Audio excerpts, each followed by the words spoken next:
eu tenho uma dificuldade muito grande em ler e ter um hábito de continuar uma leitura, né? De iniciar um livro é fácil, isso eu faço diariamente, mas de terminar este livro é sempre um desafio muito grande para mim.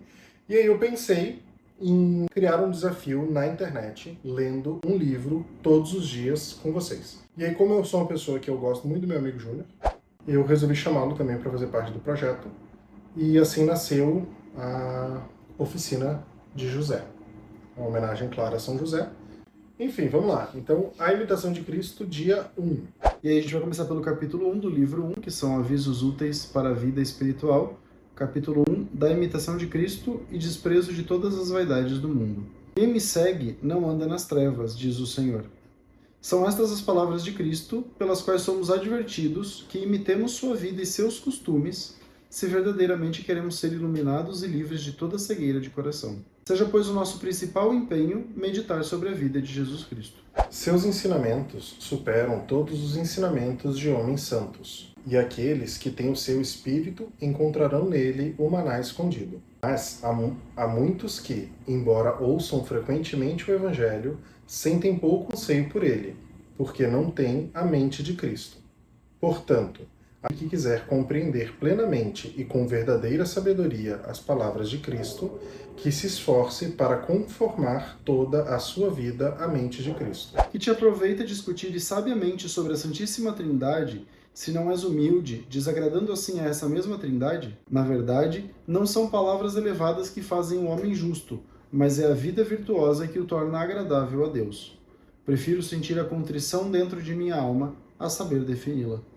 Se soubesse de cor toda a Bíblia e as sentenças de todos os filósofos, de que te serviria tudo isso sem a caridade e a graça de Deus? Vaidade das vaidades. Tudo é vaidade. Se não amar a Deus e só a Ele servir. A suprema sabedoria é esta: pelo desprezo do mundo, tender ao reino dos céus. É vaidade, então, buscar e confiar nas riquezas que perecerão.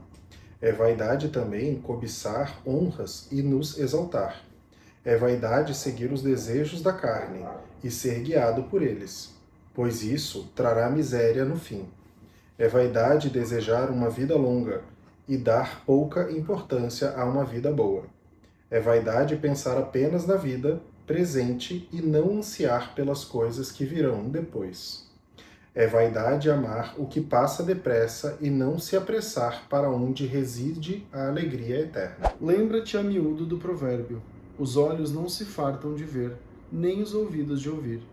Portanto, procura desapegar teu coração do amor às coisas visíveis e afeiçoá-lo às invisíveis, pois aqueles que satisfazem seus apetites sensuais mancham a consciência e perdem a graça de Deus.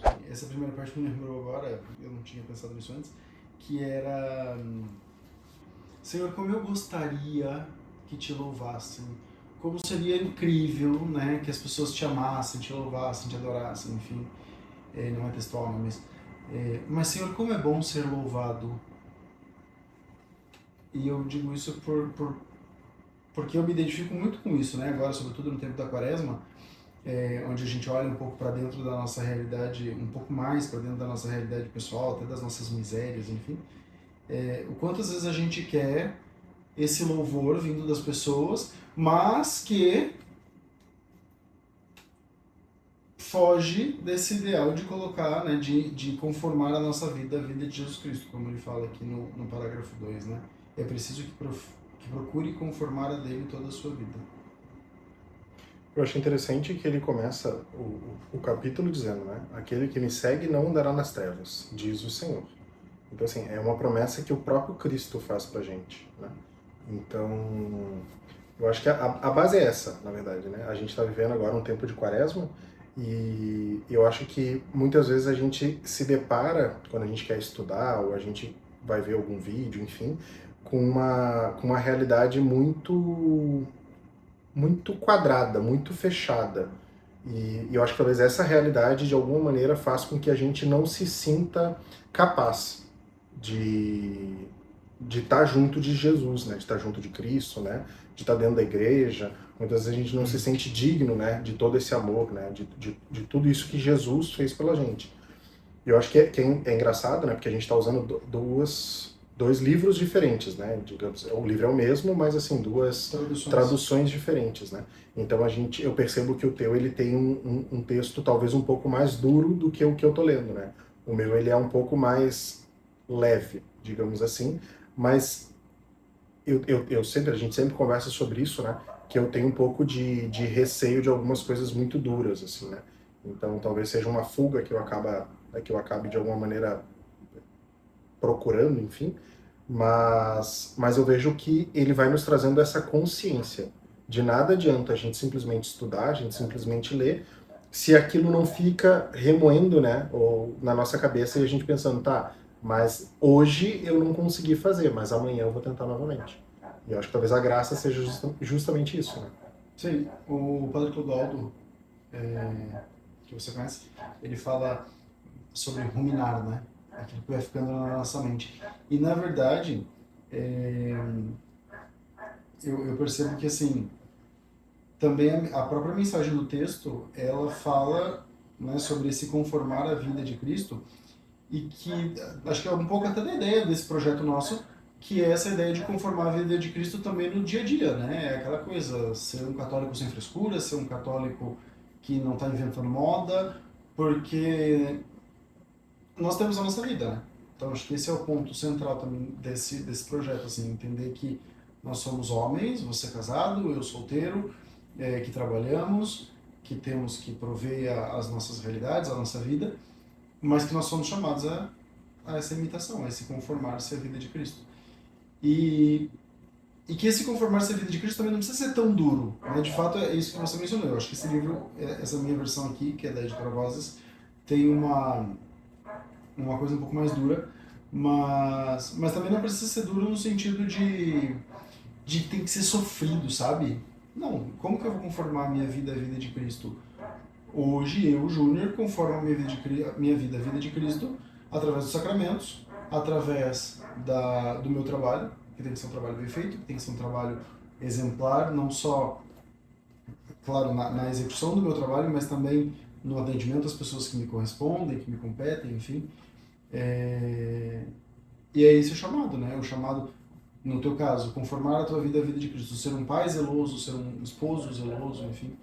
Acho que esse é o ponto central, assim, né? E é isso que nós somos chamados como católicos também, né? E experienciar o Cristo no nosso dia a dia. Tem um livro que eu gosto bastante, mas acho que ele não existe em português, que é Viver a Missa Todo Dia. É um ciclo de palestras, de pregações do Padre Kentenich, em Milwaukee, nos Estados Unidos, quando ele fala ali para aquela comunidade sobre a importância de, né, na época a missa era celebrada logo de manhã, então a importância de como ir vivendo a missa no dia a dia. E isso é o formato como eu vou conformar a minha vida à vida de Cristo, até porque na missa a gente vivencia isso, né? Todos os mistérios da paixão, morte e ressurreição de Nosso Senhor. Então, isso para mim é o que faz mais sentido, assim.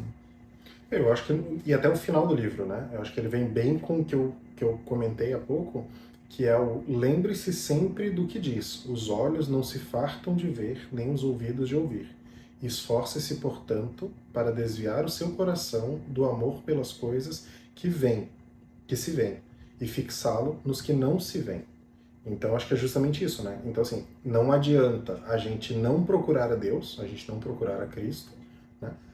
Mas também a gente ser aquele católico que somente vai na missa nos dias especiais ou não cultiva essa vida de oração. Então, acho que a gente já conversou outras vezes, né, sobre esse assunto, de que a gente precisa enxergar Jesus, né, como nosso amigo e conversar com ele, como a gente está conversando aqui agora. E talvez eu acho que é uma coisa que eu via uma dificuldade muito grande em mim fazer isso, né? Eu acho que eu continuo ainda com essa dificuldade, né? De encarar Jesus de fato como esse amigo que eu converso, como a gente está conversando. E que eu peço ajuda, né? Que não fica só aquela coisa de uma oração dirigida com palavras prontas e aquela coisa, me ajude a superar isso, me ajude a fazer tal coisa, né? Mas sim de uma conversa, dizendo, nossa, poxa, tô pensando mal aqui do Júnior, porque o Júnior não fez um negócio no trabalho, e ele não fez, ele sabe o que tem que fazer, mas colocar Jesus nessa conversa, né? Então, eu fui numa missa uma vez, o padre falou, né? Ele fala, às vezes a gente tem vontade de fazer aquela fofoca, né? E ele fala assim, em vez de fazer a fofoca para outro, faça a fofoca para Jesus. Né? Converse com Jesus, porque talvez Jesus vai fazer com que você entenda o outro lado da conversa, entenda a situação daquela pessoa. E eu acho que é isso, né? Então a gente sempre fala, e eu sempre falo essas palavras para ti, às vezes quando tu me vem com alguma novidade, né? Que eu falo assim, eu prefiro não saber, porque a ignorância é uma bênção. Mas eu falo isso muito no sentido de que no momento que nós tomamos essa consciência e a gente erra, ela se torna um erro maior, digamos assim. Porque eu tenho consciência de que o que eu estou fazendo é errado, né? Então, eu acho que para mim, assim, a mensagem deste primeiro capítulo é justamente essa, né? Esforce-se, portanto, para desviar o seu coração do amor pelas coisas que se veem e fixá-los nos que não se veem. E no final das contas, né, já que a gente falou também de ser uma coisa leve, assim, é muito do que a gente vive hoje, né? Tudo é palpável, tudo é concreto, tudo está na tela, na palma da mão o tempo todo. E a gente se apega a isso, né? As comparações mesmo do que acontecem nas redes sociais, do que as pessoas querem fazer, do que elas não querem. A gente é sempre querendo viver a vida do outro, mas o que importa é aquilo que não se vê, que são as coisas do céu, né? São as coisas do alto. Então, essa busca por essa intimidade com o Senhor mesmo, né? Eu vi um vídeo esses dias do Padre Paulo Ricardo que falava sobre isso, né? Se você não tem, né, vida de oração, se você não tem intimidade com o Senhor, você sofre de um problema que é o pelagianismo. E o que é o pelagianismo? É você achar que tudo que você faz pelos seus méritos, pelas suas forças. Ah, não, tenho esse problema aqui na escola, então eu vou resolver esse problema assim, assim, assim. Mas se eu tenho, né, isso que você falou, de levar isso para o Senhor, de falar com Ele, eu vou entender que não sou eu, mas é a graça, né? E a graça vai vir no meu auxílio. Mas para isso acontecer, e essa graça que ela vai vir, ela também vai me conformando à vida de Jesus, né? E eu queria falar uma coisa que eu tinha pensado enquanto estava falando, que é essa questão do ambiente que nos define, né? O ambiente, a leitura, as pessoas que a gente está, que define que a gente é quando nós nos tornamos pessoas de oração, nós estamos convivendo com o próprio Deus, né? Então, se nós estamos convivendo com o próprio Deus, nós estamos de fato nos tornando conformados à vida de Jesus Cristo, né? Que é o que o Padre Quintan chama da força semeadora do amor. Como que eu vou me tornar? E aí é o início do livro, né? É o início do capítulo que nós lemos ali.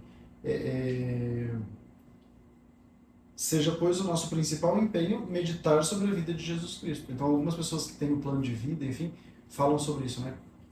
Todos os dias é meditar sobre os evangelhos, todos os dias é meditar sobre a vida de Jesus Cristo.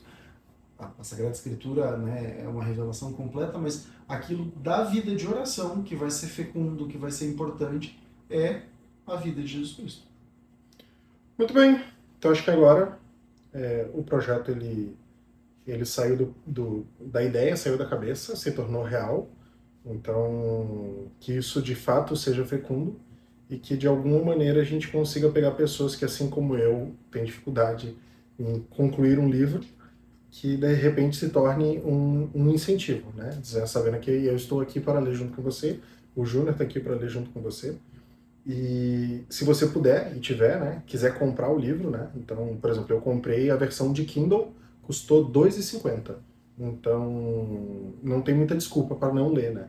Então, essa outra versão, essa que o Júnior tem também não é uma versão cara, eu acho que tá menos de R$ 20.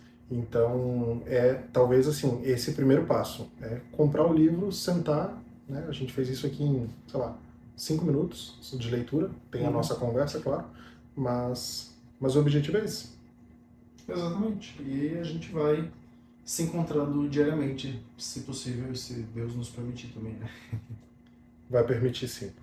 Fechou? Muito obrigado, então, a quem está aí do outro lado. E obrigado, Júnior, por aceitar o convite de fazer parte disso. E eu tenho certeza que somos instrumentos na mão de um plano muito maior que o nosso, né? Sim, muito maior que a gente. Exatamente, instrumentos miseráveis e inaptos para falar do amor de Deus. Muito bem. Então tá. Muito obrigado.